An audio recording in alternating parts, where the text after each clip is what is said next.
यता चाहिँ मेरो साथीलाई मैले मेरो रुममा सरप्राइज दिएको हो। ऊ चाहिँ 8 वर्ष भयो, 8 वर्षको बुढी बेहुली हो। यता हेर त, 8 वर्षको यताले यता हो, बुढी बेहुली यता छ, यता हो। अनि हाम्रो बेहुला चाहिँ उतापट्टि छ। हाम्रो बेहुला यता आउन विपन अनि अलिक उता जाँदै यहाँ उज्यालो आउँदो रहेछ। उस र मैले चाहिँ सरप्राइज दिएको हो। कस्तो लागिरहेछ ल, नयाँ बेहुला बेहुलीको लागि हो यो चाहिँ। राम्रो लाग्यो एकदम नसोचेको। ह्यापी एनिभर्सरी दाइरा दिदीलाई। यता आउनु न। यता 8 वर्षको पुरानो बेहुली हो, उता लोकन्दी हो आजको। यता चाहिँ हाम्रो बेहुला हो। अनि बेहुला सँगसँगै यति चाहिँ प्रगति भइसकेको छ।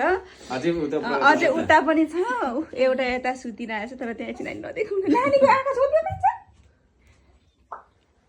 अलिक यता जानु त। अब नानीलाई कसरी पो राख्नु, नानीलाई पनि राख्नु कि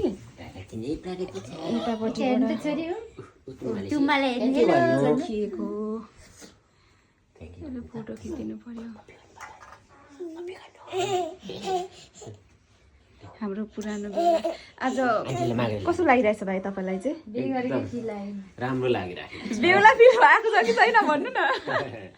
8 वर्षको पुरानो बेहुला, जाऊ न तिमी पनि त्यहाँ। बिहे गरेकै फिल भइरहेछ। नयाँ बेहुला बेहुली यता इङ्सो थ्याङ्क यू भन्नु चाहिँ। खै थ्याङ्क यू भन्नुभएको। 8 वर्षभित्रमा यति ऊ एउटा अनि अर्को भन्छ है प्रगति गर्नुभएको चाहिँ। थ्याङ्क यू तुम्हाले धेरै तुम्हारा हाम्रो लोकन्दी चाहिँ यता छिन्। कति क्युट आएको, यसो गर।